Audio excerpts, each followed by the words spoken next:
Greetings, family. We are live. Welcome to the Sister Shanice Show. Yes, it's Friday. You know I'm normally here on a Wednesday, don't you? But today is Friday because we have a very special show for you. As you can see, I've got my wonderful guest in the house, none other than Dr. Rev Shock Matthews himself.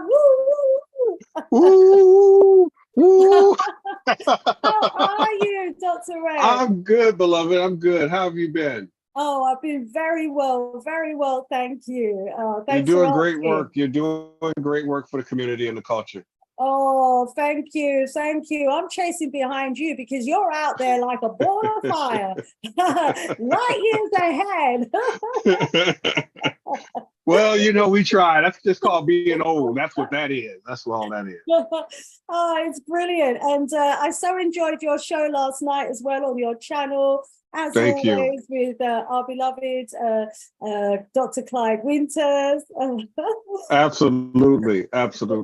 And That's to Bubba. and to those who don't know, every Thursday on the Dr. Rev Shock Show on his channel, he has a live, fantastic, blacktastic show. So tell them a little bit about your show and what you do. I'm just going to be posting some links in the background here to let Oh, I don't do much. I just talk a lot of stuff on there, and we have a good time. No, my contribution really to the culture is helping our people realize that they've done nothing wrong. That something prior to their arrival from the ancestral realm interrupted them and caused them to have a life that they should not have had, and that we have been interrupted. We haven't been cursed, but we have been interrupted. And so the motto for the show and for my logos, the philosophy, is nothing's wrong with us. Something happened to us. Yeah. And then I've taken a very deep dive into what that is. Yeah. So that's what it's about. That's why I'm here. That's why I do what I do. Yeah. And it's like a huge new concept and ideology. It's a whole new school of thought, which, makes us think in a different way as well. And, and that's like the meme, I got that from you, these memeplexes. Yeah, we're going to talk about that today. Yeah, I'm going to go into that. Yeah. Absolutely. The science of memetics. The one that I've coined is Africa's not poor, just poorly managed. I love that. Yes, that's a meme. That's a meme. Absolutely. Not poor, just poorly managed. Yes. And so we're just putting out the link at the moment, letting our family know that we are indeed live and direct. Now, on your show yesterday, I heard you talking about that fight that has gone viral on YouTube. Oh my God. I didn't think about that. Have you guys over there, has it landed overseas as well? Yeah, a couple of days ago. It was like everywhere. And I think what's really interesting about it from our perspective on this side of the pond is that, we know the history of America because you've all, you scholars and academics and researchers and historians from the other side of the pond have been absolutely phenomenal in telling your story about your history. So we're aware of what you've gone through, on that side of the world. And, it was absolutely horrific. And it started from somewhere, didn't it? So the lynchings, for example, started with one lynching and they got away with it. And so there was another, and the crowds grew bigger and larger and humongous. And it became, something seasonal entertaining. And so we are only too aware of like the kind of fear that they've managed to instill in our brothers and sisters on that side of the pond through, that sort of evil and wickedness. And so to see our brothers fighting back and to see our other brothers joining in, you know, that's right. And he had like 4 or 5 of them on him, and you know, absolutely. Wham, you know, and here come the Black Avengers. Absolutely. To help a brother. And it goes against everything that we've been indoctrinated to do. You know, we have been indoctrinated not to intervene, not to help each other, not to stand by a brother, but to watch him as he's getting lynched, to watch him as he's getting whipped, to watch him as he's getting beaten. But there's a new mindset that we saw there, and it was like, whoa. Absolutely. We saw. We have so many names for him now. Of course, Aquaman, but one of my favorites is Scuba Gooding Jr. Swimming across, jumping out the boat and swimming across to come to the rescue of his mentor, of his friend, and because they knew each other, you know, and the captain, he's the co-captain of the Harriet II, which is the Riverboat. So it's named after Harriet Tubman. So it's a very historical place, and the captain, the brother who was jumped, is beloved in the community. I mean, he's like legendary in the community. Everybody knows him. And so, you know, you had these drunk, privileged, full of themselves white boys, used to getting their way, because you can tell they've done this before, you know. So what I mean, so they were parked illegally. Their boat was parked illegally, and it delayed, you know, 17 to 40 minutes or something like that. And so the captain, the brother, said, "Hey, can you please move your boat?" That was in his right. He works for the company. He's a co-captain of a boat. So of the Harriet too. So they called him the N-word, and then proceeded to fight. You know, if you're a black man, I think anywhere in the world, but particularly in America, when the hat comes off, that's it. That's it. That means it's time for some whoop ass. A barrel of whoop ass is getting ready to occur. You know, so get ready. You know, it's like for the sisters, when the earrings and the shoes come off, your ass is getting ready to get hurt.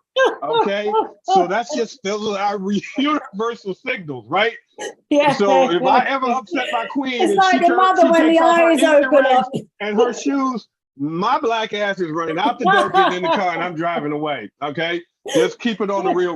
So when the hat came off, that was like the bat signal, like it's on, okay? And so he held his own, because I think the brother is, you know, like 64, 65. So he knocked out, you know, he did some damage. There's some photos I'll show you because I have them in my presentation. But he did some damage to him. But hell, I'm like, you know, for a 65, I would have been gone a long time ago. I'm just letting y'all know, because I would have had to have my inhaler. I got asthma, I got bad knees, you know, I got arthritis. So I would have been down after that first punch. But he held it on, and then when all of them jumped on him, that's when everybody said, "Oh hell no!" And that's when the brother, Aquaman, Scuba Gooding Jr. jumped in the water, and I mean, he was hard. I've never saw nobody swim angry. That was like a angry swim, you know. He was tearing that water up to get to us. Shows you like love. That shows you that something happened after 2020. Something happened with George Floyd. Something happened with Breonna Taylor. Something happened with Ahmaud Arbery, and all of the things that has happened since and before that, that we're tired. And the most dangerous person or the most dangerous people are people who are fed up and tired. Because at that point, they don't care about the consequences. So, you know, in the street game, there's a concept I talk to the young kids about, and that is you're either going to go in the ground or you're going to go to the pound. And what that means is you're either going to die or you're going to go to prison for the rest of your life or for an extended period of time. When you are ready to make that commitment, the other, whoever that opponent is, probably doesn't have a chance. And so that's why I think they didn't expect that type of response, because they're used to us being docile. Oh, I forgive you. Oh, praise God, white Jesus. Let's, no. We might have prayed to white Jesus after we whooped their ass, but not, and then of course, my man, we call him the chairman of the board, the man who had the chair came in, and we have a new national symbol in the Black community here, which is that white chair. And it was amazing to see Black love and support on so many levels. And our young people coming out to defend an elder. There are so many different aspects to what we saw. And it was a beautiful thing. But this is what we have to do when we see our brothers and sisters being harmed by second frequency. We're not going to stand by and take that anymore. We just saw the Eurasian officer who held back the crowd during the George Floyd murder. He just got 3 to 4 years. So there's a shift. So he's going to prison now. So it's giving you the signal, like, this, you can't get away with this. You can't intimidate us anymore. Yeah, that was quite something. And I love all of the new names for the characters involved in that. And wow. It's a new day. It's a new day. And we're seeing that comradeship. We're seeing that solidarity. We're seeing the brothers coming together in West Africa as well. Over here, the other thing really hot in the news that we're all watching is the recent coup that happened in Niger. And, to see Burkina Faso, Mali, Guinea, all standing with, Niger, because these are, this is a new generation of revolutionary freedom fighters who are we're fed up of being fed up. We've had more than enough. You guys have had 60 years. We've tolerated, our entire parents' and grandparents' lifetime, under neocolonialism. It's getting worse. We've seen the way that we're treated when we try to reach the shores of Europe. We are more than aware of the number of our people who have died in the Mediterranean trying to reach Europe. We've seen the way that, we've been treated by non-Africans around the world, by the Arabs, by the Chinese, and everybody is just abusing us. And we're a laughing stock because our continent is just so rich. The motherland is so rich. But, the people are so poor, and, Europeans are using it as something to beat us over the head with and laugh at us about. It's Absolutely. Like, you guys can't even manage all your gold and your diamonds that you've got. What how can you complain? Right. Well, our young brothers have decided, and our young leaders have decided, you know what? These sleeping old men at the helm, who are the puppets of the imperialists, you got to go. You got to go. And our lithium, our coltan, our uranium, it's staying in the ground. If we're not benefiting from it, you ain't benefiting from it either. Nice. And a whole new development that's happening there at the moment. All sorts of threats are being made. NATO is behind Nigeria at the moment, trying to persuade Nigeria to launch a military attack against their neighbor in Niger. They're prepared to arm them, and it's like, really, they've needed finances to deal with Boko Haram and all these other terrorists they've got on their borders, and there was never any proper resources for that. But suddenly, USA and NATO want to go into that. Is just Absolutely. Control the narrative and restore the colonial balance, if you will. Exactly. Unbelievable. So Unreal. they can continue exploiting the resources. But Yeah. you know what? Let's welcome our audience, and then I'm going to go over to you so that we can get going, you know, because I'm really interested, really enjoying the conversation. But let's just see who we got in the house. Katrina's in the house. Rise up, rise up. She's welcoming you, Dr. Matthews. Yay. Hey, Katrina. Who's in the house? I haven't seen you for a while, honey. Welcome, welcome. Welcome. And great, so fly, saying great background visuals from both of you. Oh, thank you. And Gates Safar is saying that as a visual artist, I love whoever created the artwork behind Yoshimad. It's like, oh, great. Yoshimad. With mine, it was I saw that image, I loved it, and I'm like, I'm having that as my backdrop.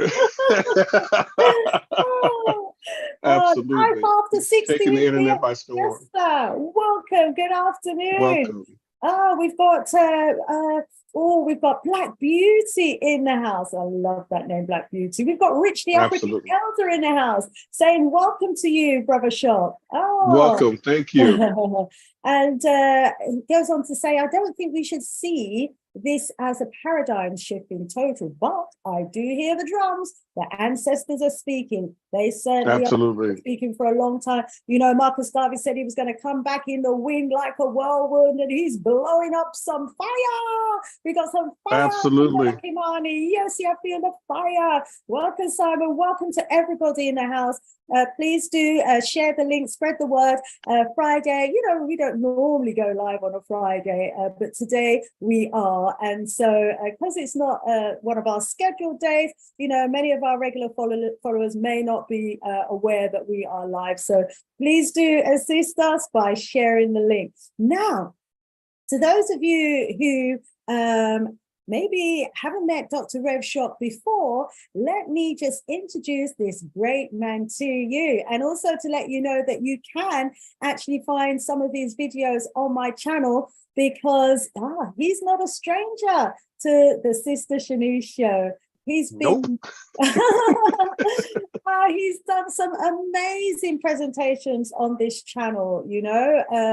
If he uses a phrase, for example, first frequency, second frequency, and you want to know what that's all about, go check out his presentation on my channel when he talks about memes and memeplexes, when he talks about the metaphysical ideology.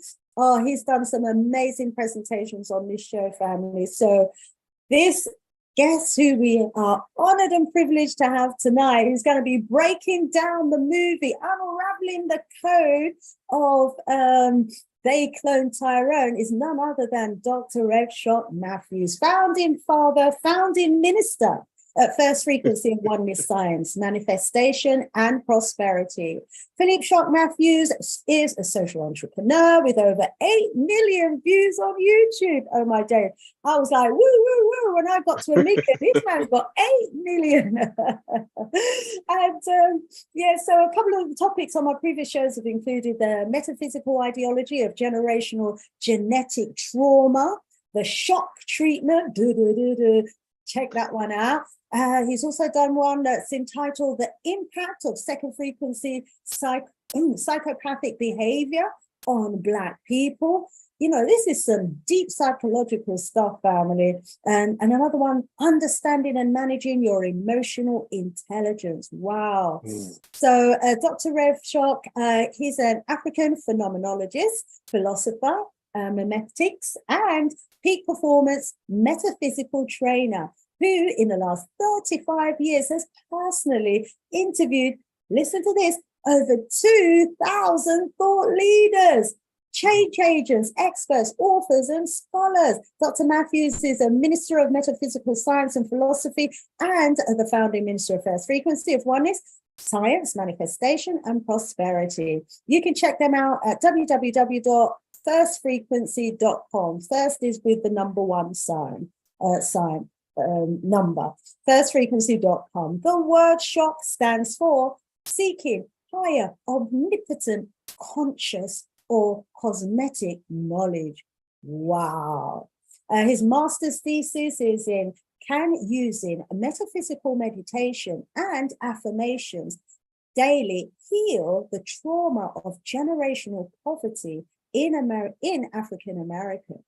Wow. And this is one of the most read academia articles on academia.edu. So go check that out, family, and get the download.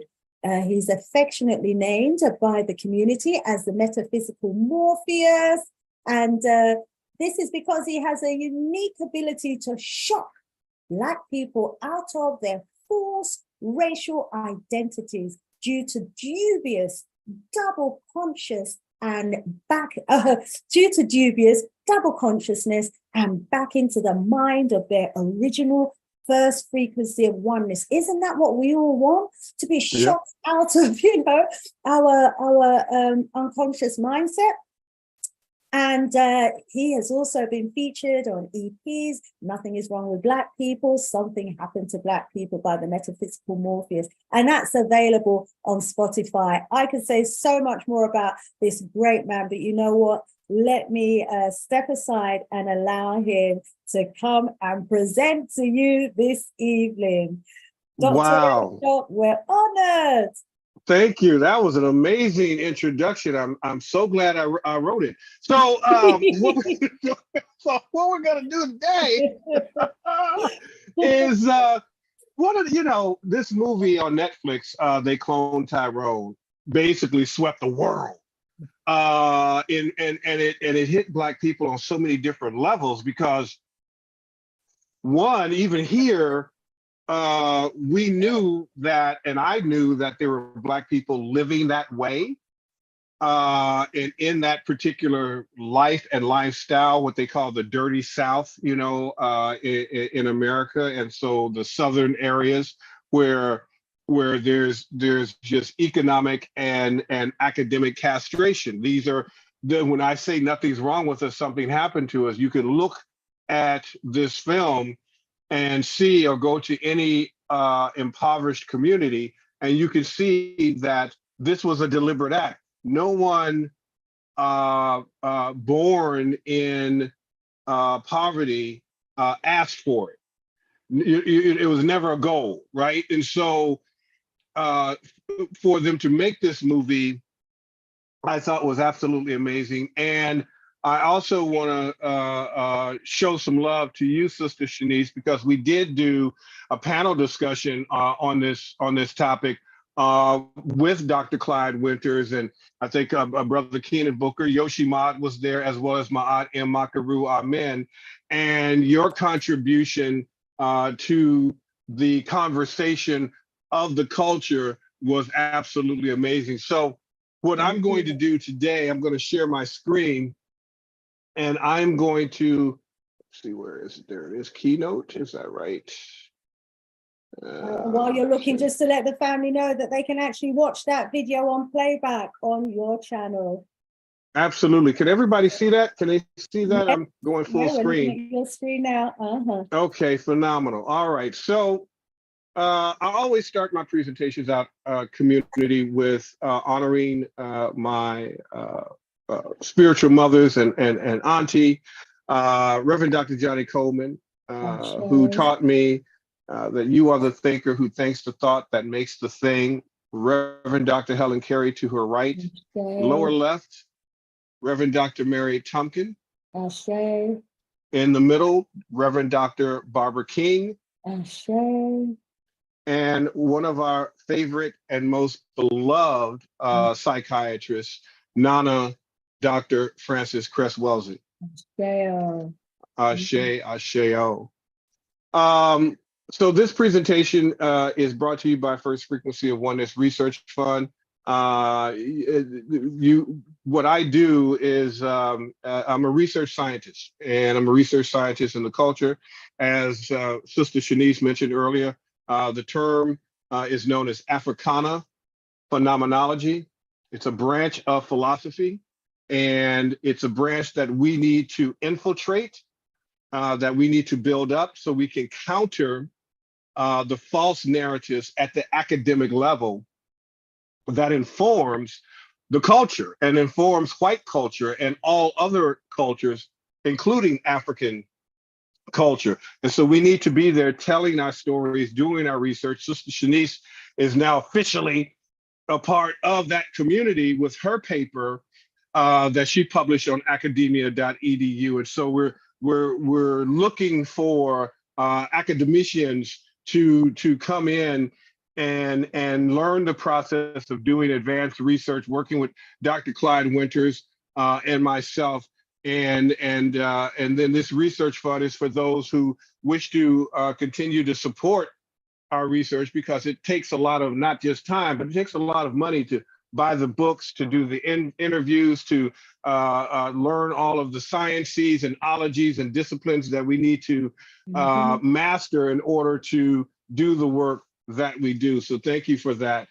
What is First Frequency of Oneness? If this is your first time here, we help create a spiritual, psychological, and emotional barrier from the hidden signal of racial battle fatigue and racialized domestic terror.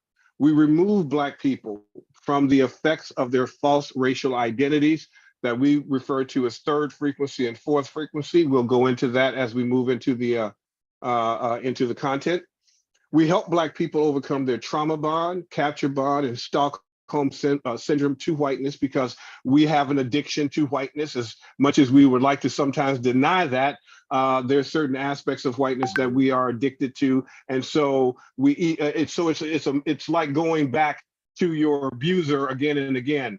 And this is why we are working with the community and the culture to have you recognize that aspect of ourselves.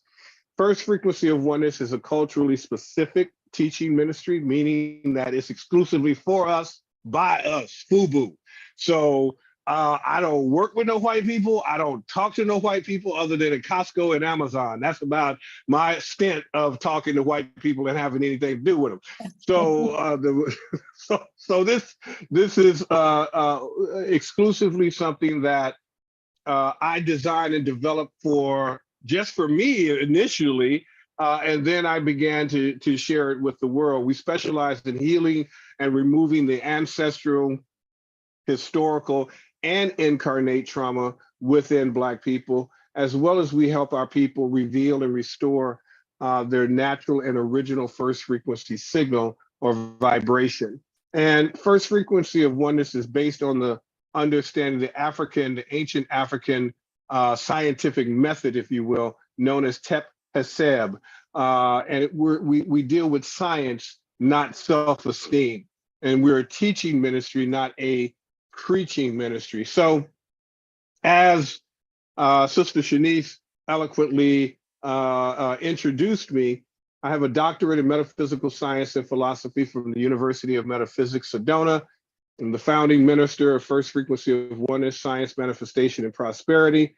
As she mentioned, SHOCK is an acronym that means Seeking Higher Omnipotent Conscious or Cosmic Knowledge. I'm also the founder of SHOCK Metaphysics Virtual Comedic Wisdom School, former host of the Philippe Matthews Show, which is now First Frequency of Oneness and SHOCK Metaphysics. That's actually inaccurate. I've done more now, but I've authored over 25 books, special reports, and Amazon bestsellers. So the question we're going to talk about and ask, and starting this out, community, is: are you cloning Tyrone? What are you cloning, and what are you reproducing in your community, in your culture? What are you putting out to the culture? So evolutionary psychology is known as the science of memetics. And is Tyrone really a clone? And I love this this meme, because we're going to be talking about memetics. I love this meme that says, that moment when you realize your sense of security is false. When you wake up and realize that you were born into a socially engineered lie, you were birthed into a matrix or a holodeck, and now you have to figure out how to navigate through that and try to figure out how to get out. Most of us don't have the ability to get out because we don't have Sister Shanice's and Rev Doc Shocks and Dr. Clyde Winters in our lives So we end up getting stuck and we just kind of grow old and become an ancestor. I'm saying no, no, no, no. We are able to reverse this. We are able to stop this. We are able to interrupt the interruption. We are the best people, the only people, the first people, the undefeatable, unrepeatable people. So therefore, there's a code genetically put into us by the term that we now know is the original term of God called Amma, that Amma put in us everything that we ever could need to supersede anything that we're dealing with on this planet Earth. As above, so below. So let's get into, sorry, I went into minister mode. Sorry, I started preaching. Yeah, I was loving it. Hold on. I'm trying to be a doctor right now. I'm just, I'm bipolar. So anyway, I don't know if I'm a doctor or a reverend. What am I? What is Rev Talk? So let's get into the science of memetics and memeplexes. The evolutionary science of memetics teaches us that a meme is simply a unit of culture, and that ideas and ideology like education, religion, books, movies, fashion, this presentation right now, music, are all memetic transmissions jumping from one brain to the next. When you cluster multiple memes together, you create what's known as a memeplex, okay? So a memeplex, or a cluster of symbiotic memes, looks like hip hop, it looks like gangster rap, it looks like trap music, it looks like religion, it looks like politics, it looks like social science and ideology. And so simply, it looks like a cult or culture. That's what a memeplex is. So now that we have an understanding linguistically of what it is, and we're going to go into deeper science on this, on how memes are created, how do they move, we have to understand that the concept of Tyrone is the concept of a socially engineered community based on a memeplex that was forced onto this neighborhood, forced onto this particular zip code. And now all the people burst into that zip code, into that neighborhood, are deemed to act a particular way, almost in a terms of a robot. You think you have free will, but you're not free.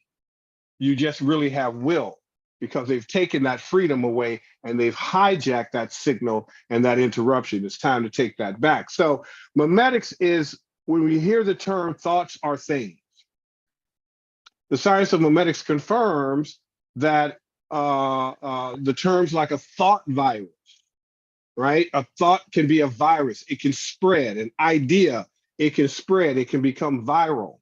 It can take on forms. It can take on shapes. It can manifest in reality. And metaphysically, we call that as above, so below, as within, and so without. Now, there are two types of memes. One is exotoxic, which is harmful to the individual or group, or autotoxic, which is harmful to the individual host. So that means that exotoxic is what's being done to us by what we call second frequency, or the European. So they have a series of memeplexes, ideologies, religion, politics, controlling the resources that are harmful to us. When we do not fight back, we end up creating autotoxic memes. So we end up destroying ourselves. And this is how we turn against each other, and why we don't support each other. This is why, as Sister Shanice and I were talking earlier about the Riverboat incident here in America, what's now being deemed as fading in the water, changing the term, fading in the water, from wading in the water to fading in the water. You saw Wakanda. You saw Africa. You saw our ancestors. You saw us fight back for the first time, family. We didn't lay down. We didn't take it. We weren't quiet. We got into what the late Ashe John Lewis says, we got into good trouble. Okay, and it was a healing moment for the entire Black population and nation.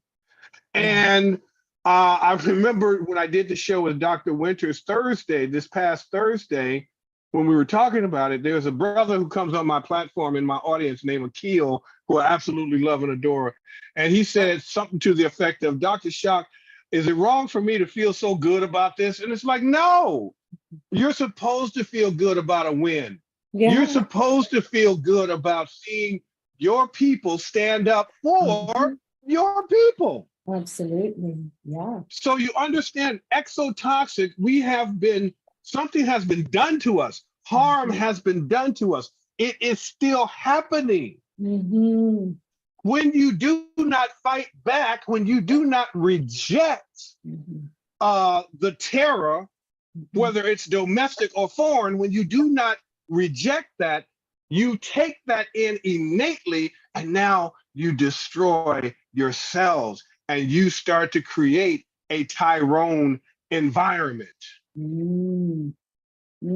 So now you start to clone Tyrone. They only had to create the environment. Now you're doing it to yourself. So successful memes have to have three things. And these are the memes, right, that we were just talking about. So there's the famous chair.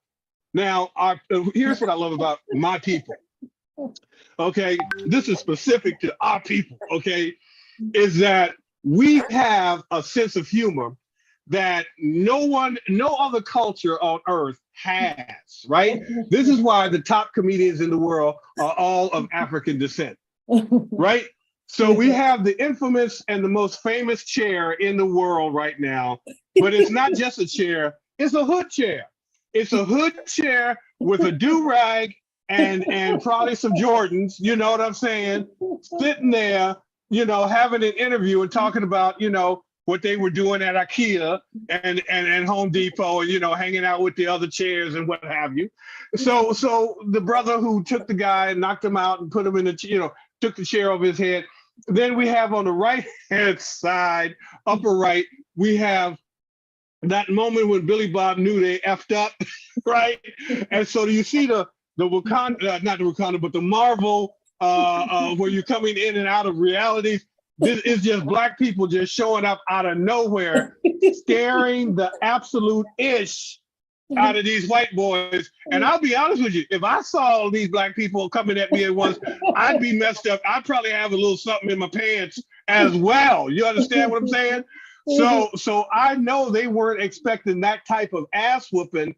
And if they were drinking, they sobered up real quick.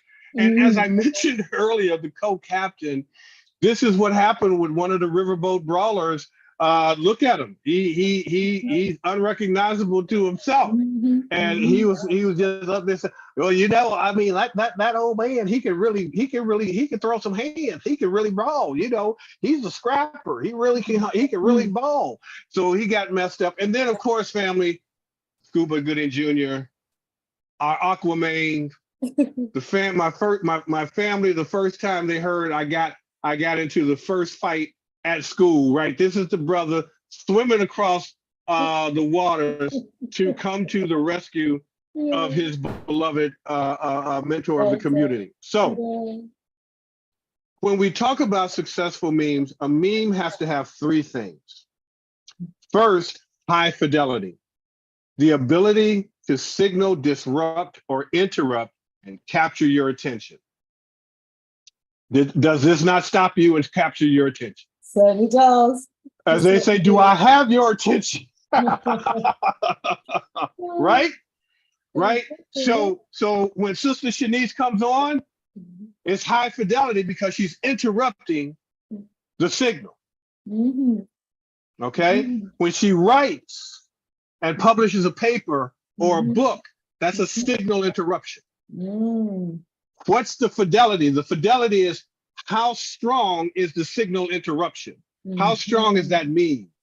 How strong is that idea or ideology? How strong is that memeplex? And what other memeplexes can you bring in to create a synergy with that memeplex? I say nothing is wrong with Black people. Something happened to Black people.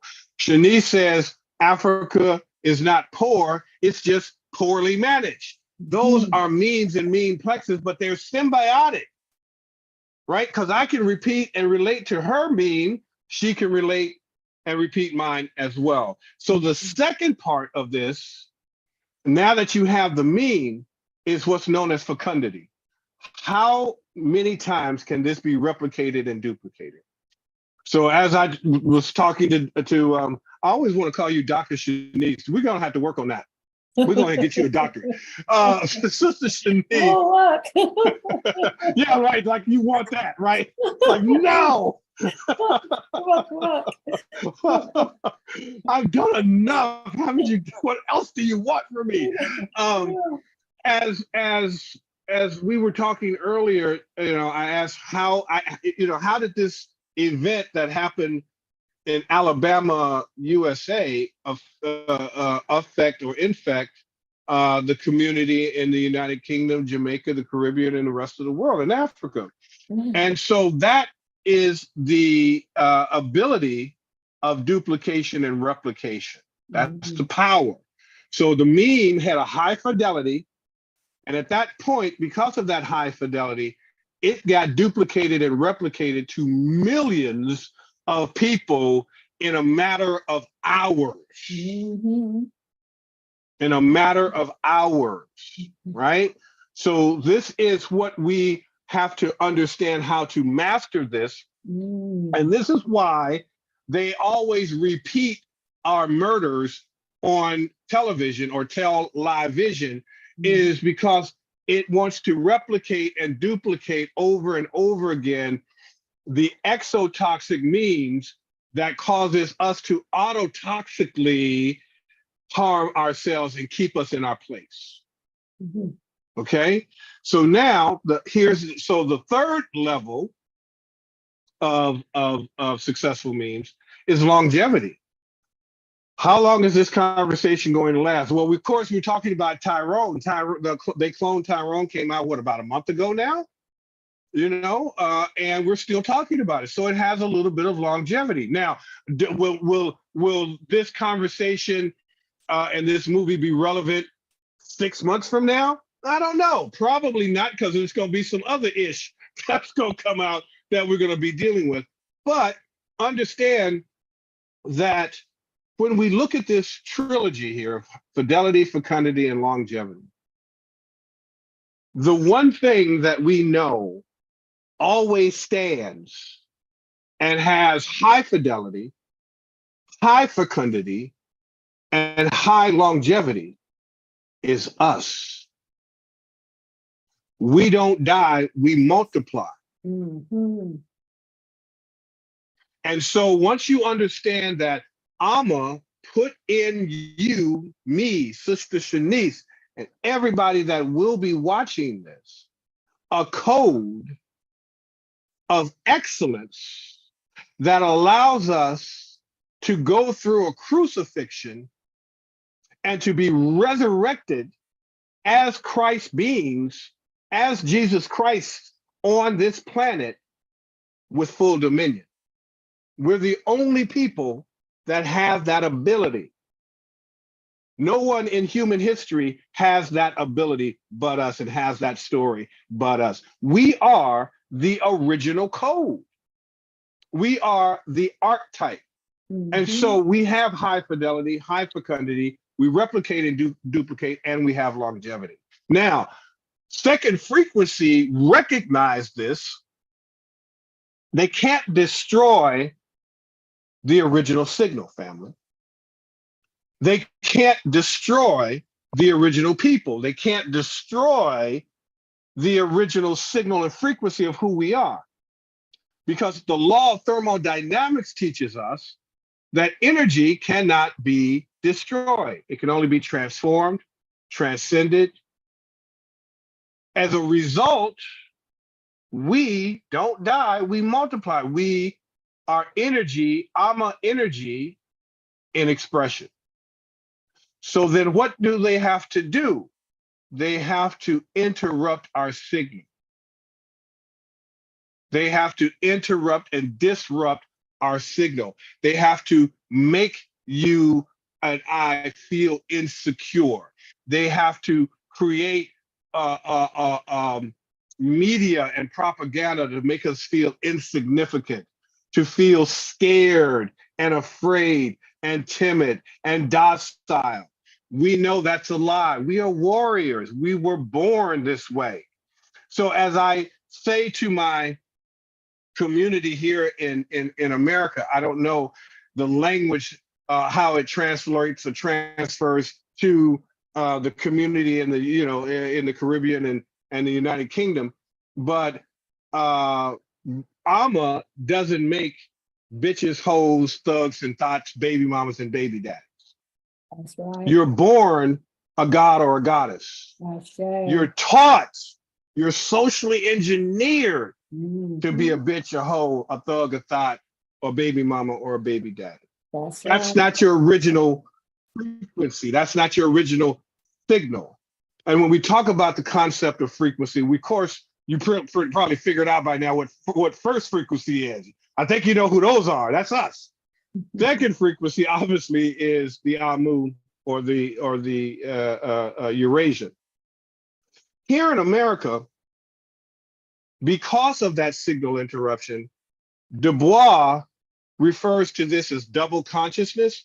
But when the Black identity is split, because understand, we are nuclear people. We are made of atoms, right? When you split our atom, it causes us to become, have a bi or co-identity.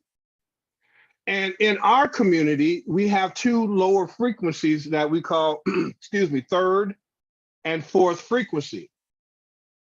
Third frequency is what we call the go along, the get along, the coon. Dr. Winters refers to it as CAIDS, culturally acquired immune deficiency syndrome. These are the people who believe in white Jesus. They believe in a white Lord. I call it the three white boys: the white boy in the sky, the white boy on the boat, and the white boy on the stick. So between Columbus, Jesus, and this white God, that's what third frequency subscribes to, and they don't want anything to do with Africa. They don't want to even be called African American. They want to be called American.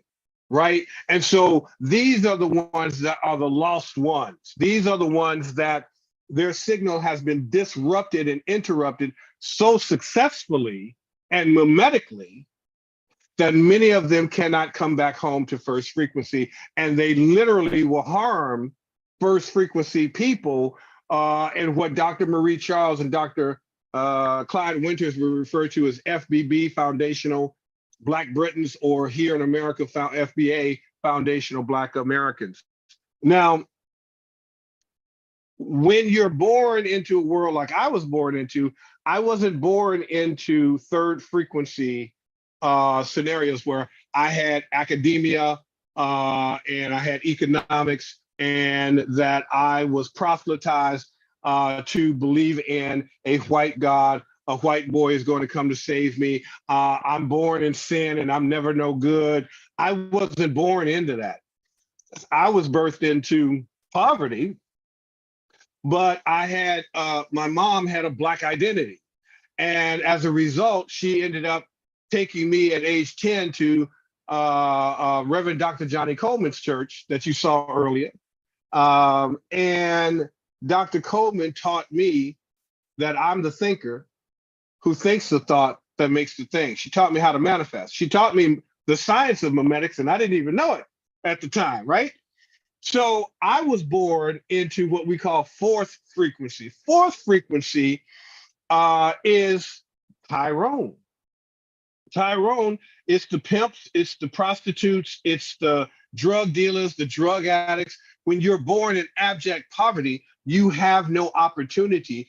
And whoever has the biggest car is the person that you go and want to mimic and model your life after, because you don't even remotely see having access to anything else.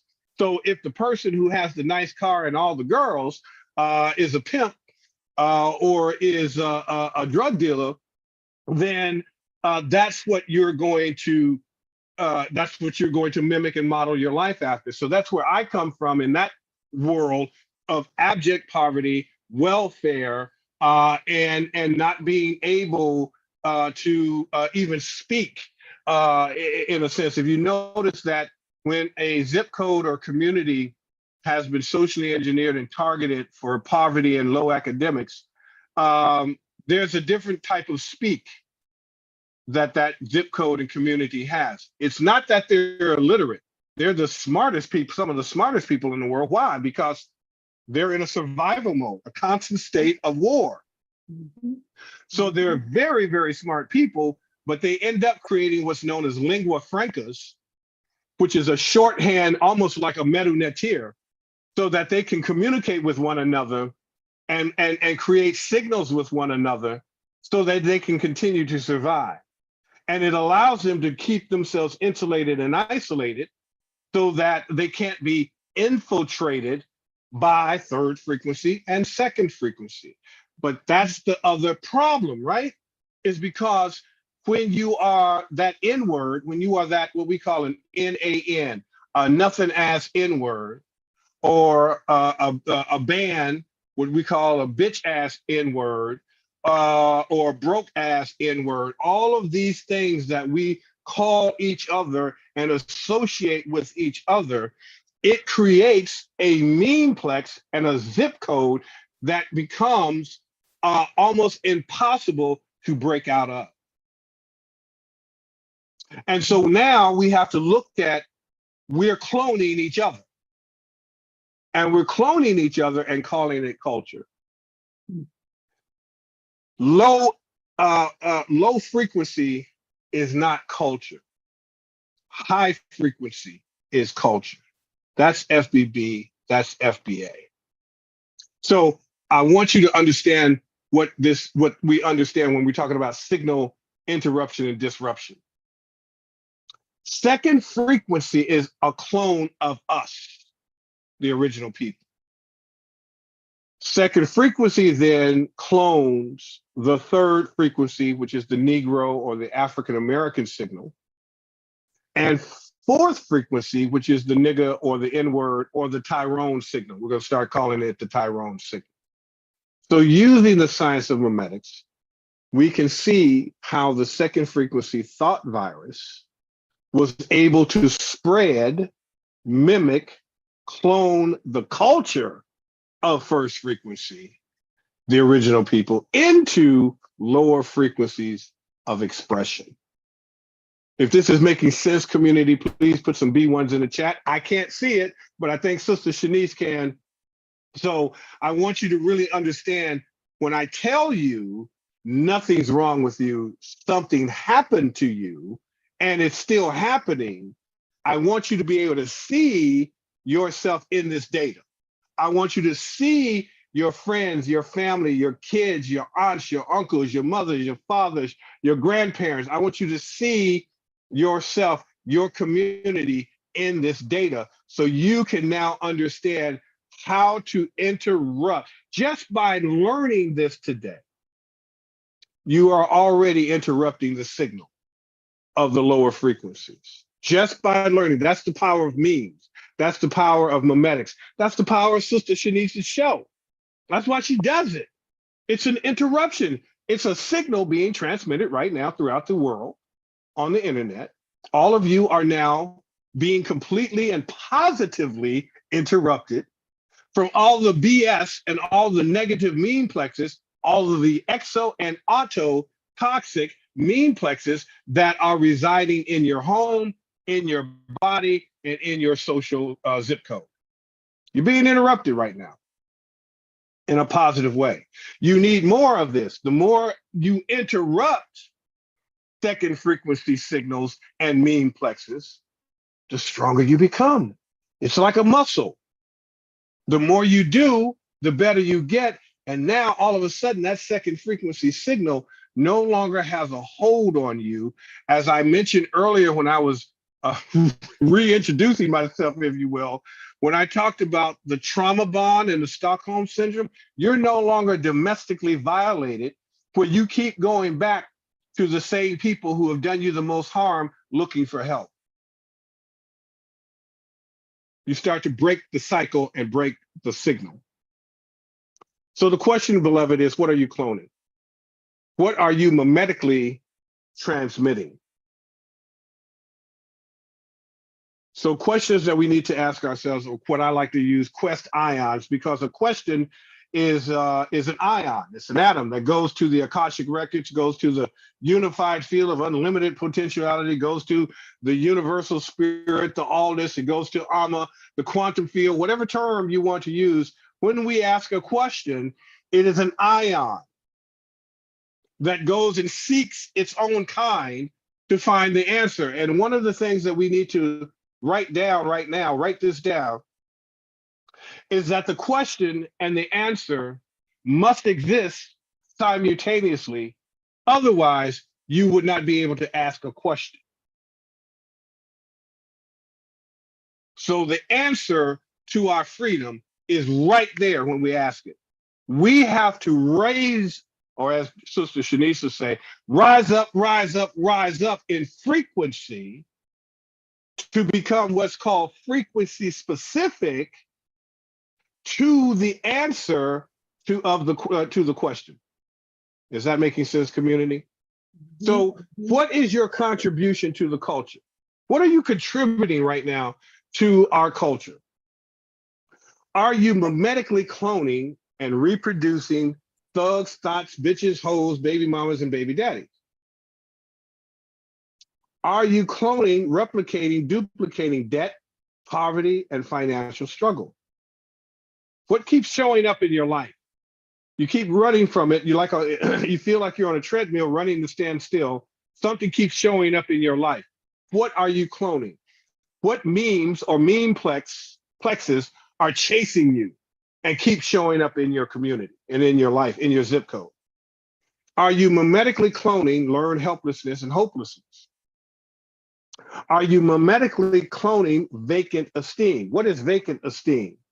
Vacant esteem is when you have no sense of self. You can have low self-esteem, but low self-esteem is still a sense of self.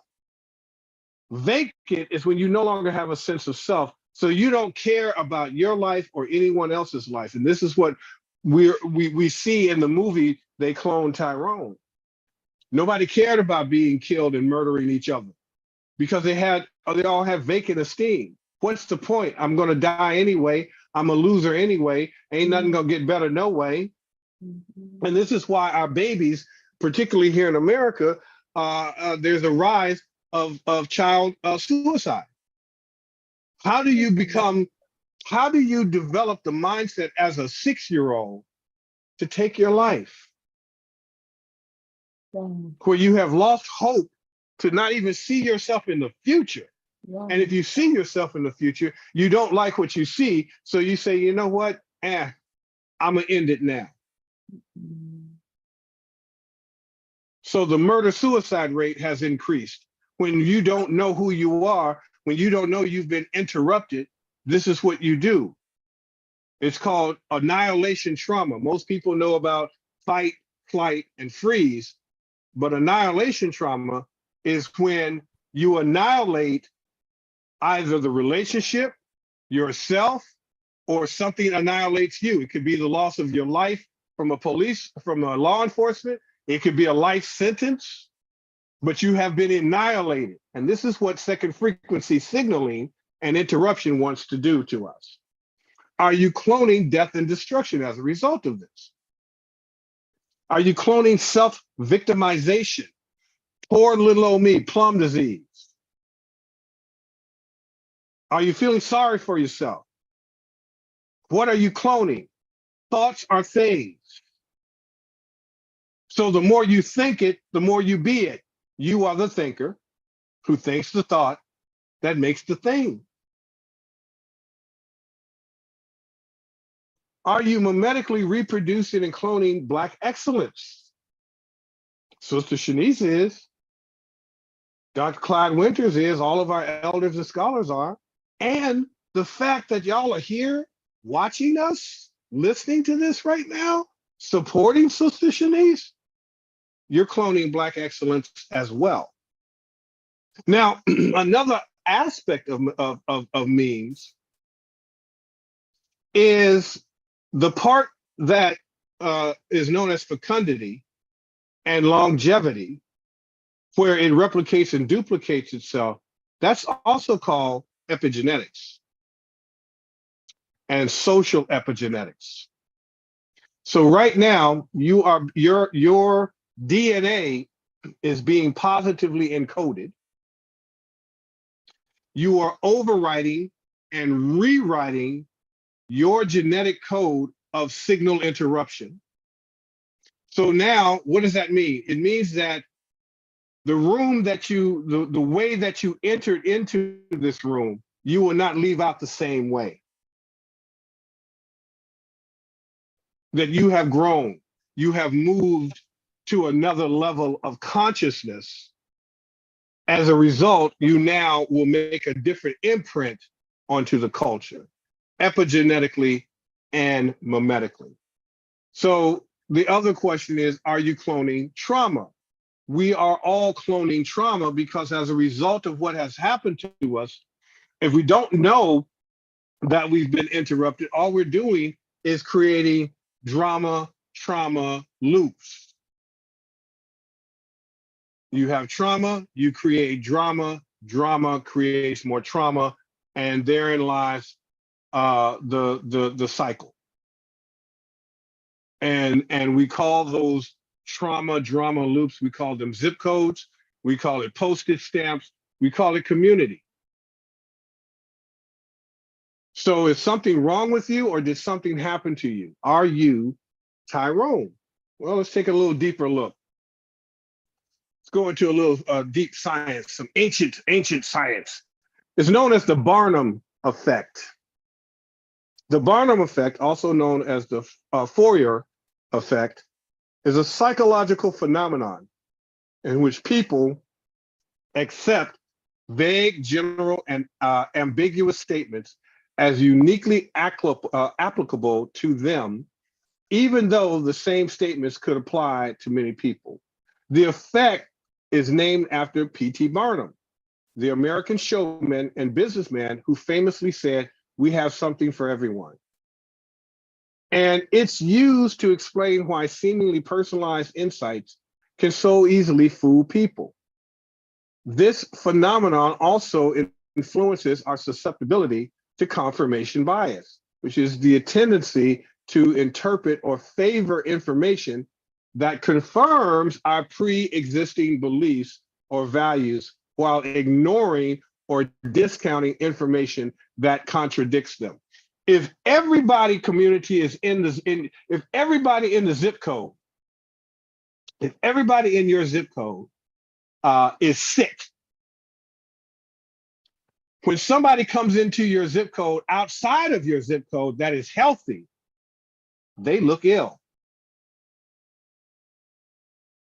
Do you understand what I just said? When everybody in the zip code is sick, healthy people look ill.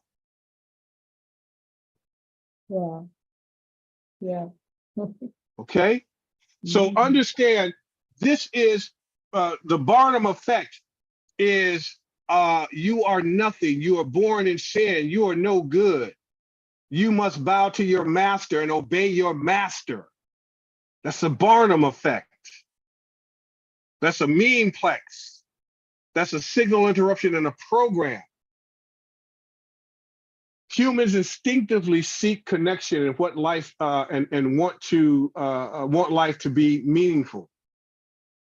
So if I take away your resources, if I take away your ability to feed yourself, if I make you codependent on me for your food, for your water, for your substance, for your shelter, for your clothing, now you're in a trauma bond. You don't have meaning without me.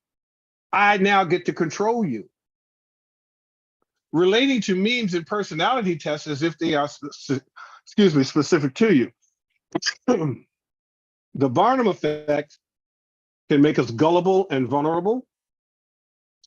We can be taken advantage of by con men and lose our sense of grounding. How many times do we have elections and we get conned every time? Every time. And I love the fact that there's a coup happening because we now are realizing sometimes elections ain't going, sometimes democracy ain't working. Mm-hmm. Sometimes we got to push the envelope a little bit, family. Mm-hmm. Mm-hmm. Okay? Mm-hmm. So beating the Barnum effect is acknowledge your susceptibility and control stress levels. Recognize the Barnum effect and how it affects your perception, and be mindful of your tendency to see the world through your own experiences, meaning that I need you, and you're already doing it, by watching Sister Shanice, watching my show, watching Clyde Winters, watching all of our elders and scholars, you are stepping outside of your zip code. Mm-hmm. You're stepping outside, you're expanding your zip code, and you're saying, I don't want to be in this zip code. Whatever this zip code is, this is not the end all be all. There's something else out here that I need to know. There's information that I need to seek. I need to go into shock. I need to seek higher, omnipotent, conscious, and cosmic knowledge. That's what you're doing right now as a result of watching Sister Shanice. So the more you do this, the more you break the Barnum effect, the more you break the lie and the falsehood of second frequency. We're not sick people, community. We're sick from being captured, corralled, and controlled by sick people. Mm-hmm. Nothing is wrong with you. Something has happened to you. To learn more, I want you to do three things. The first thing I want you to do is support us on our Patreon. We have lesson plans. We have videos. We have articles. We have a huge community of scholars and thought leaders and change agents who are in there, and we get to communicate and love up on one another. And we're asking for $1 a month or $5 a month. So it's not one of those things where, oh, you got to come down and give out your 10%. I don't accept tithing in my ministry because it's wrong, and there's nothing spiritually or beneficial or even biblical about it. What we do is we base everything on ma'at. It's the law of reciprocity. That's it. Simple. And we keep it simple. So consider becoming part of our virtual ministry and communicating with us that way. And I get an opportunity to chat with you personally and answer some of those ions that you might have. Secondly, I want Meet you Reverend to Dr. watch Philip Shock this. Matthews and his esteemed companions, Dr. Clyde Winters and Mont M. Mokoro. Together, they are on a quest to unravel the secrets of a perplexing movie that's captured America's attention on Netflix. A labyrinth of manipulation and mind control awaits. Together with a special guest, Keenan Booker, they will stop at nothing to reveal the chilling reality. Get ready to uncover the truth. Now introducing Reverend Dr. Philip Shock Matthews. Yeah, we're going to go there. Something happened to Tyrone. Don't call Tyrone no more. All right? Don't call Tyrone no more. Somebody done cloned Tyrone. We are going to go in. If you think tonight was badass, wait until the conversation that we're going to have. Like Bobby Womack said, if you think you're lonely now, wait until tonight, baby. Come on now. Y'all don't know what I'm talking about. Oh, we had the best time, community, and I invited Sister Shanice as a surprise guest, and it just warmed Dr. Clyde's heart because he loves her so. And he's like, you're like the daughter, like one of his daughters, and he just adores you as well as I. You're like a baby sister to me, and we needed that. We had such a well-rounded, powerful conversation. So you can go onto our channel Nothing is wrong with blackpeople.com. And I think it was almost 3 hours. It went by so fast though, because we just went in and everybody had the opportunity to give their perspective. And Sister Shanice, yours was absolutely enthralling. And because the Jamaica, UK, that connection of Africana phenomenology was just overwhelming. And so I really advise the community, you really want to break some memeplexes. You really want to know what happened to Tyrone and how not to clone Tyrone. Yeah, you need to go back and watch that. And lastly, community, what I tell my community all the time, invoke the cosmic law of 7 by reciting the affirmation of power, prosperity, and protection 7 times a day, 7 days a week. Let's do it now. I am one with first frequency. I am one with first frequency. I am one with the first thought idea. I am one with the first thought idea. I am one with the firstborn people. I am one with the firstborn people. I am one with the only one. I am one with the only one. Ashe. And so it is. And so it is. Woo! All right, my community. Thank you so much for the opportunity, Goddess. Really appreciate you. Really appreciate you, community.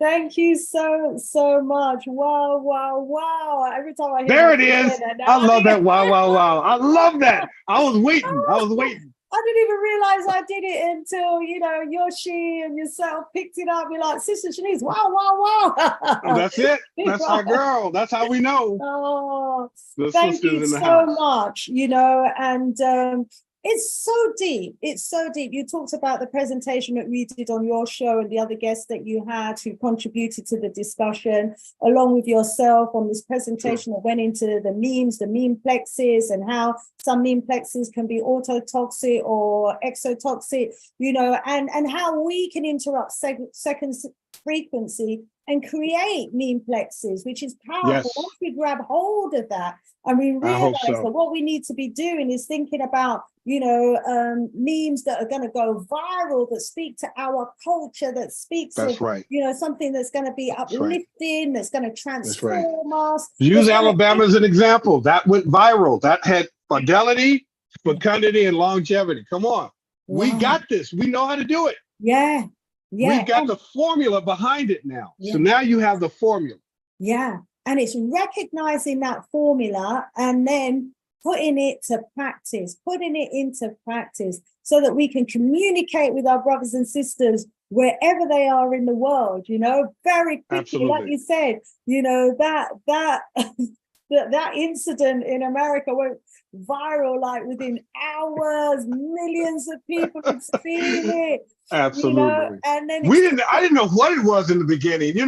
I was like, oh no, not another black man being beat down by a bunch of white people. And then ain't nothing gonna happen. Then we're gonna have to see Ben Crump coming in talking about whatever, who does all of the legal stuff. I was like, here we go again. And then it shifted. It's like, oh no. There's somebody coming to his rescue. Oh, look at all the brothers and sisters going to the boat. Oh, some white people getting ready to get beat down. Oh shit, a chair. Oh my God. It was the commentary that did it, wasn't it? Oh my, that chair was it, man. The chair was it. That chair was it. It was incredible. I went and bought a chair. I went to Home Depot and bought a chair just to inaugurate that day. That's just Yes, indeed. Yeah, I'm gonna get all of our martial arts experts to do some chair food is what we're gonna do to teach all the community how to use the chair. Absolutely, whatever's nearby. Funny. It's like back in the days when you see your mum getting angry. That's right. Hey, just take off, because whatever she grabs, you're getting it. That's it. I learned early not to do that when she's in the kitchen around pots and pans. Yeah, so I made fun. Whoa, boy. I learned how to duck and dodge early, Yes, indeed. That's who we are, though, as a people. That's who we are. Yeah, and so how memeplexes can even become culture, or how they can take aspects of our culture and then turn it into a meme. And so, you know, they've created this image, haven't they, of the pimp, the hoe, the drug dealers. And, you know, they've kind of magnified those sort of characters within our community to the point where, you know, many people in our community think that these are the characters of our community, and this is what our community is made up of and from. And then people outside of our community who've never met with, you know, someone of our hue, for example, they see us coming along and they think, oh, is she a prostitute, or is she a drug dealer? They see one of our men coming along, they think he's driving a nice car. Oh, he must be a drug dealer. Because, you know, because they have created, you know, this whole image around us to put us into these categories. And so it shows how powerful, you know, the media is, films are, movies are, in creating these sort of images of us that the rest of the world run away with, and they think, yeah, that's what we're like. Even our own brothers and sisters on the continent, many of them will say, yeah, I mean, from what we see about you guys in the diaspora, you're all lazy, you just sit around all day, you're not working. Hey, we're the most hard-working group in society here. Most 100%. People have 2-3 jobs. They're up early. They're going to bed late. They're looking after their family, raising a family, trying to find money to put food on the table. You know, and it's like we're the most hardworking because we get the least pay, but we have to work the hardest. But they don't show those families. They don't show that. We don't see, you know, those wholesome, you know, together African families. And so they create these kind of negative images of us, and then some of us buy into it, especially our young people, and then they start to replicate these images, you know, and we start cloning that. We start cloning those images, and those characters. And those memeplexes. And because, you know, there's an absence of those, you know, constructive, progressive, like men in our community and women within our community, because they don't see all of that, you know, they're then not able to look up to those characters to want to replicate them. And then when they see our so-called superstars and our movie stars, you know, look at the roles that they're playing. So the message that they're sending to those impressionable young minds when they see the greats who they should be looking up to playing and enjoying playing those sort of roles. But what was great about your show, I was going to say, is that because you had like a number of guests, I think there were 6 of us, we were looking at this from 6 different perspectives. So I kind of brought my perspective, which was from that socialization and social engineering perspective. And then Yoshi, oh my gosh, he lived the life. So he was I didn't know he was going to come that hard. I said, wow. I've never known it, you know. Anyway, he was showing us that in some of the cities in America, this is it. That is the life. That's where it's at. And it may well be the case in some cities, but when you consider that within the context of us as a people, billions of us on this earth, it is but a speck in the ocean. But, you know, nevertheless, it's blown out of proportion to give the impression that this is, you know, all of us. It's just like when they give us the images of our brothers and sisters on the continent, you would think that everybody's starving, they never have any food to eat, they're all drinking dirty all the time, and living in the jungle somewhere, swinging from trees. I mean, because this is, you know, the sort of image that they give us when they tell us that our people are uncivilized and all the rest of it. Little do we know. I watch a show on Netflix called Young, Rich, and African on that. And it's the richest and most wealthiest. Oh my God, it's so beautiful. There we go. It's so beautiful. Oh my goodness. My queen and I'm telling our business, we binge on that show, and we have watched. It's only 2 seasons, and we're now on our 3rd time watching the season. Okay. We just love it because that it's Africa, you know. Of course it's a reality show and all that, but we bypass that. We look at the fashion, we look at the affluence and the opulence and the beauty of the culture. Oh, it's one of the most. What's it how called? we regenerate ourselves. What's it called, and where can we watch it? Is it on Netflix? Yeah, it's on Netflix, called Young Rich Africans. Young, rich, or young, rich, and Africans. young, rich, and African. One of the Young, two. rich, and African. Okay, I must look at that. And you know why I'm going to look at that? Because as I said, it features. I don't know if you know. So he's supposedly world renowned. I absolutely love his music. But Tu Baba, Innocent. Do you know of that person? Tu Baba? Yes. Tu Bada. We've got someone called Tu Not Tu Bada. Bada, not the D, but Tu Baba, Innocent.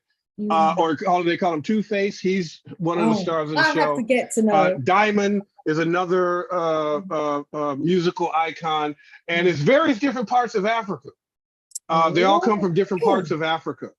So they shoot it, I think, in South Africa, but there's Namibia, Nigeria, I think Gabon. So there's different Ghana. There's different places that each one is from, and they all come together as friends.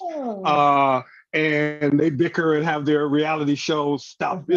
I love it. I'm addicted to it. But like you say, if we look beyond like the reality stuff and we take in, no grass huts there. As a people to create fashion, design, color, to look at, Africa from a different perspective. But the Africa they're not going to show us on the Tell Live Vision, that side of it. I get you. That would be great. I'm going to be looking out for that myself.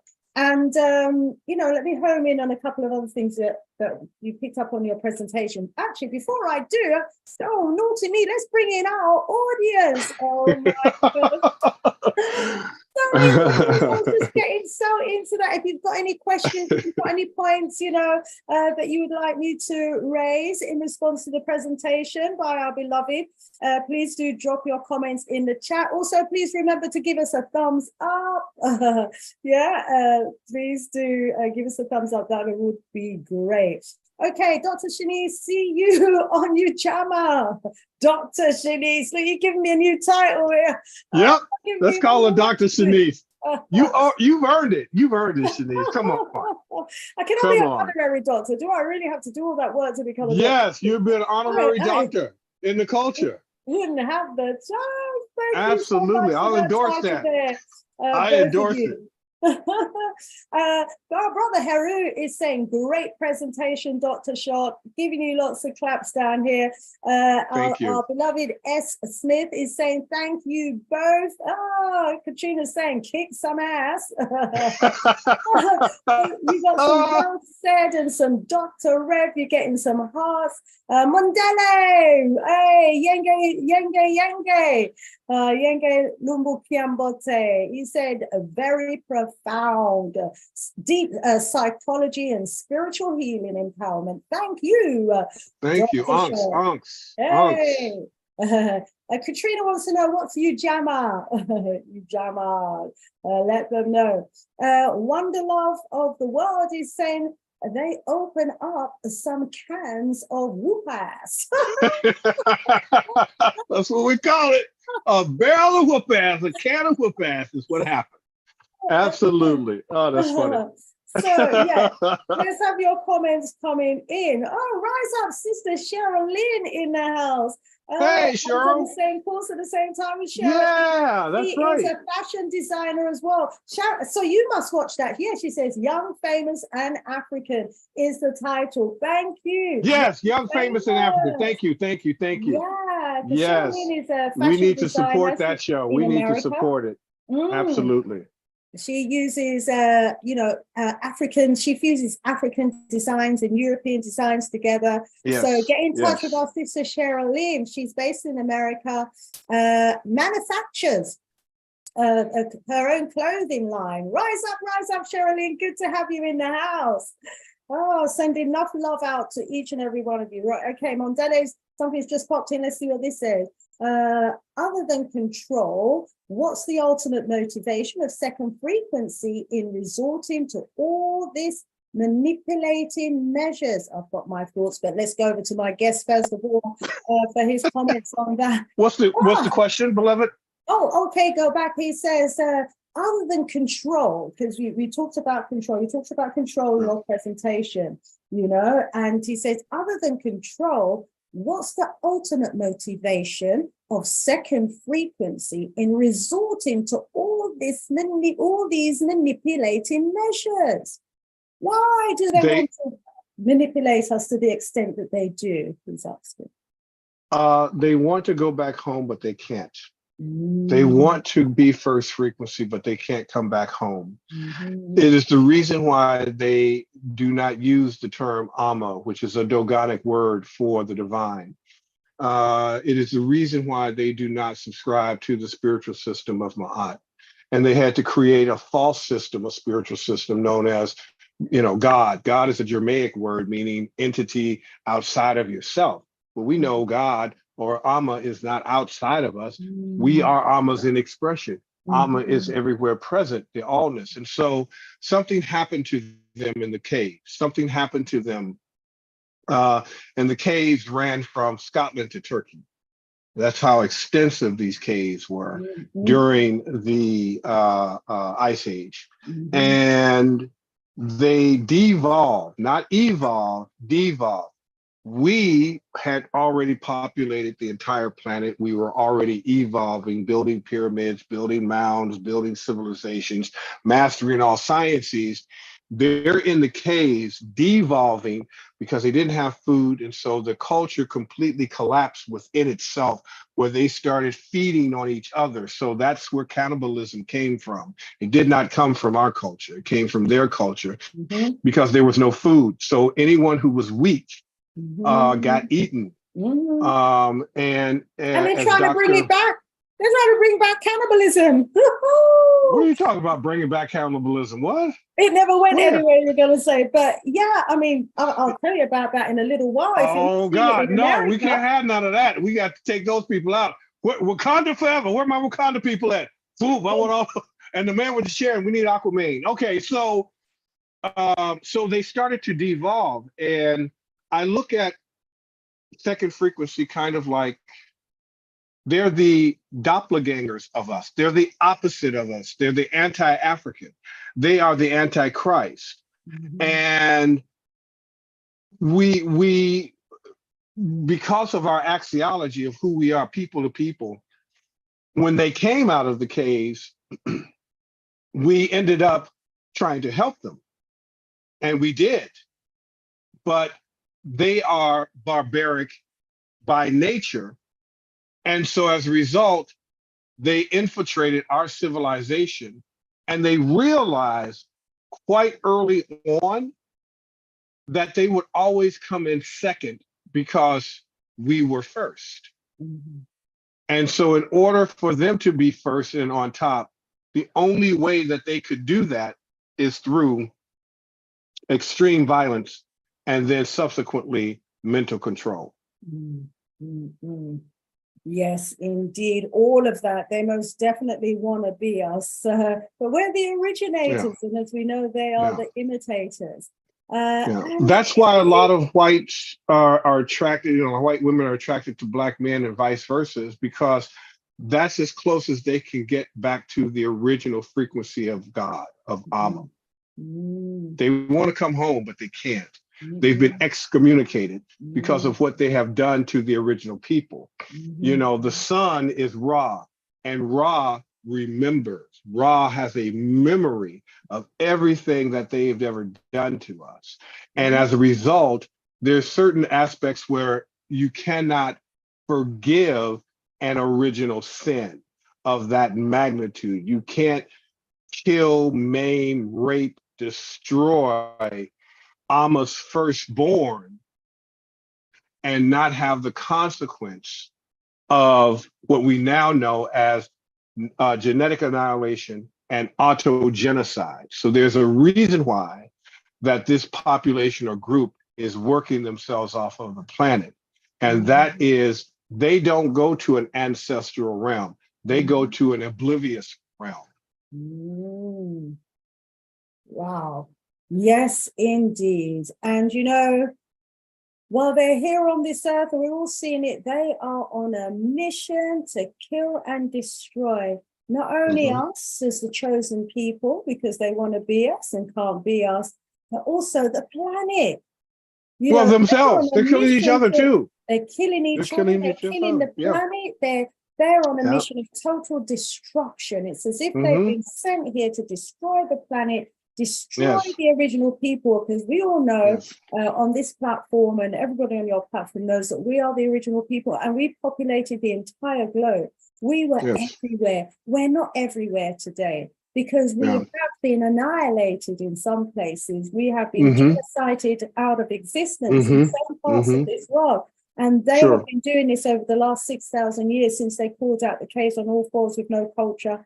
And we're just grunting. And as you said, you know, us with our humanity, because that's the spirit in us, the spirit essence to be humane, you know, we rescue them from themselves. But, you know, in time, this is the payback that we got was complete, you know, genocide.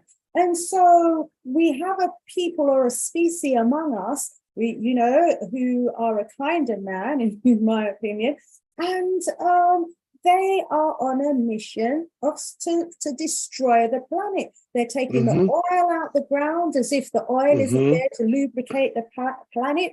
They're digging out all the minerals and moving it to another part of the world to create another, you know, tip the balance of where things ought to be within the world. You know, they are in space. They're toxifying the airspace, you know, total destruction. Even the food, now they're trying to grow human tissues for us to eat as meat.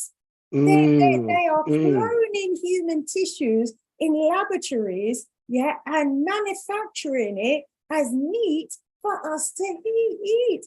Cannibalism. So, you know, these are a species that this is not, just this ain't not us. in their right mind at all. And they're coming after us.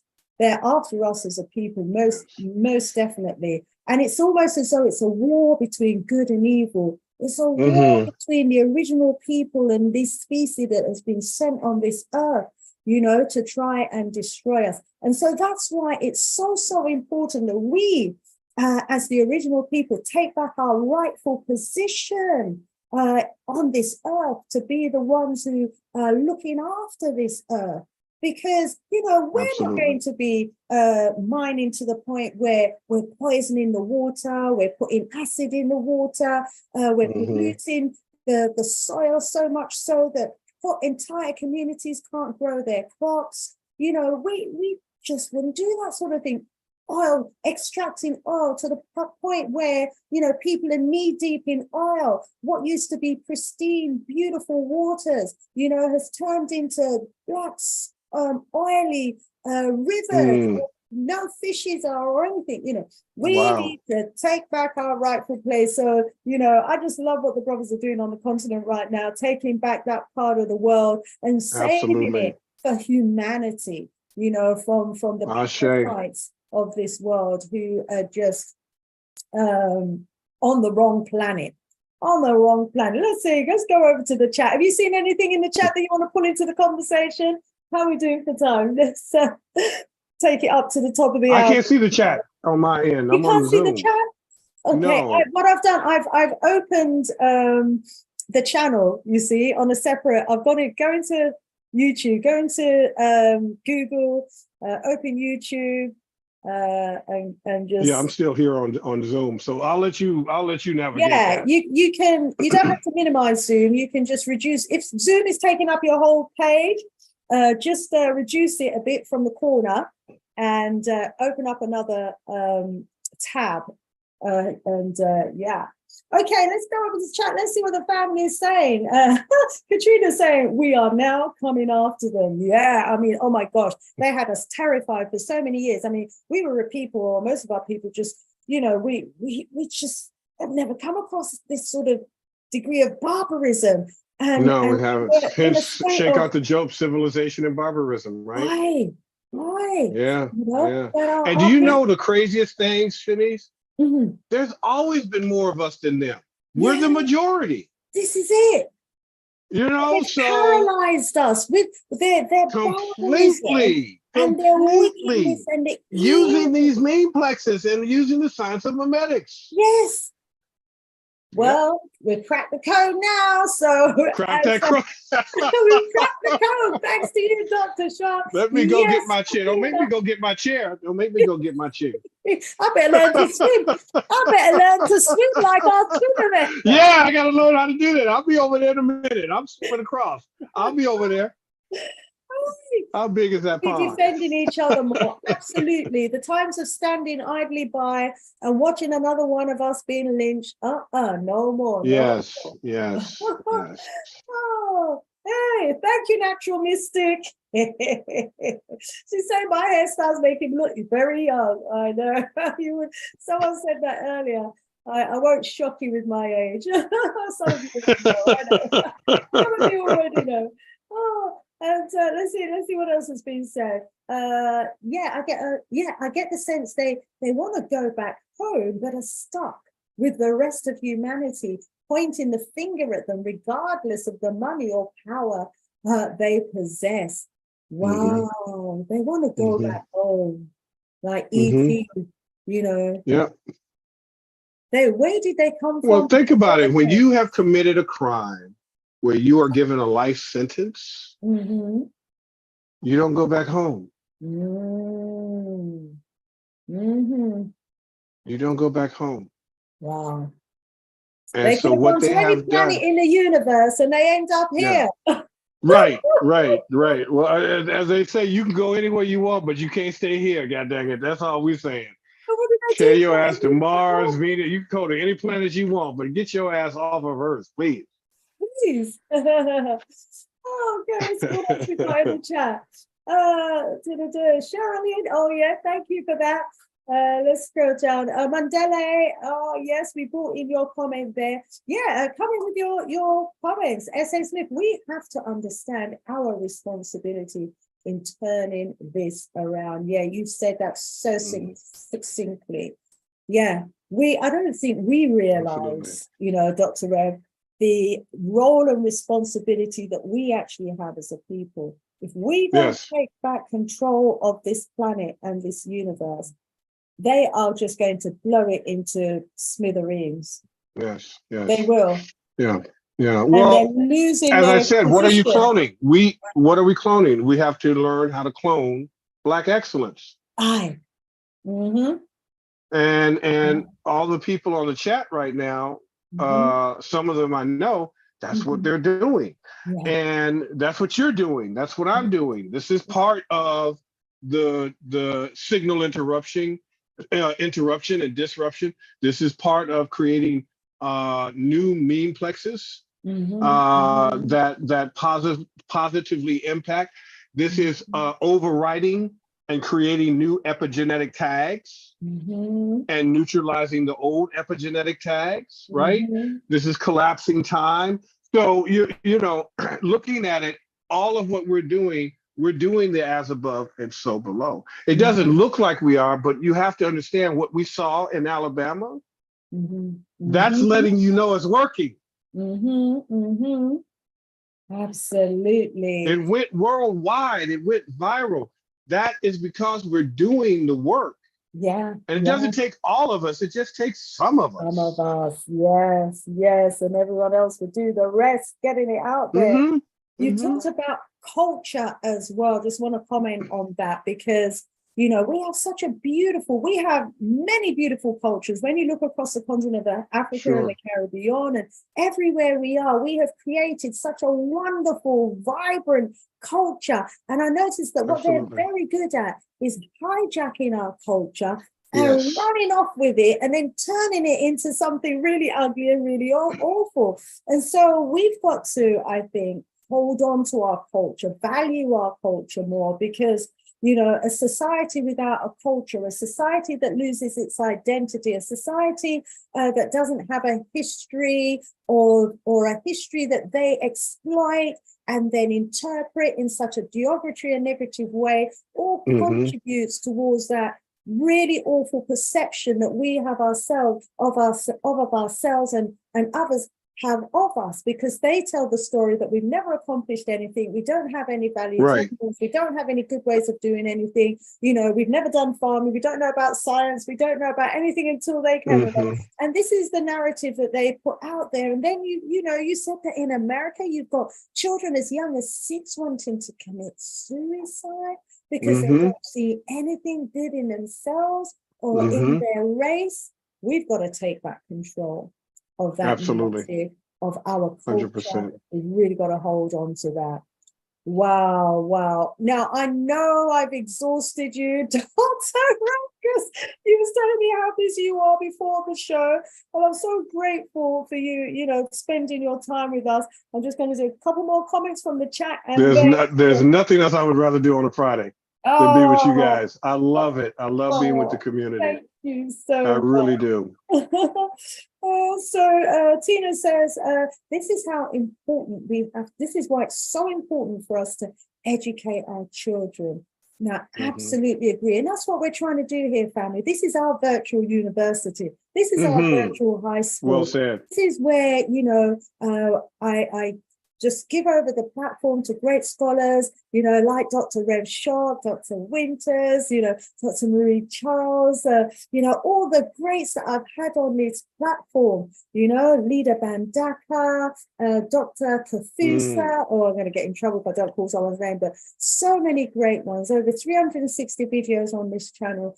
Pick anyone and it's going to be educational. Watch it with your children, have the conversations, you know. We've got to switch off from the television. Someone was saying in there, I don't watch the television, but I'll make an exception for this one. Young, famous, and Africans. You know, I'm going to check that out. You just told that to us, Dr. Ray. Let me know. Let me know. I love that thing. We'll have to do a breakdown of that one as well, won't we? Yeah, we should. We should do that. That would be phenomenal. That's good. Let's make that happen. That would be fun.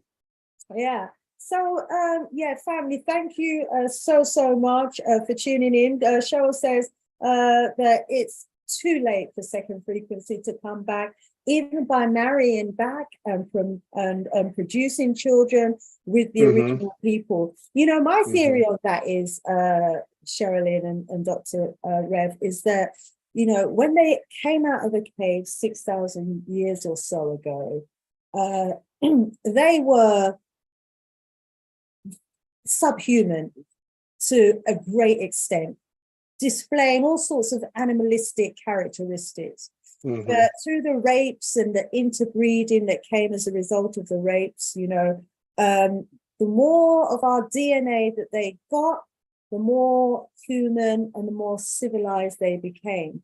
And so they're no longer, you know, as animalistic as they were 6,000 years ago, or even 400 years ago, or 200 years ago, because, you know, the more we interbreed, and I'm not promoting that at all, because, you know, nature is trying to do its job, but the interbreeding is stopping nature from doing its job, because they're in their natural form can't cope on this planet. That's right. Find it really difficult to cope on this planet, but they know by interbreeding with us, or by them getting our DNA from us one way or another, and are getting our organs from us, getting our blood from us, and, you know, we are sustaining them. They are like, you know, this big ugly beast on the planet that is just sucking the life out of the original people so that they can be sustained. And each and every one of them, they get our milk from our breast in the hospitals, they get our DNA, they get our blood,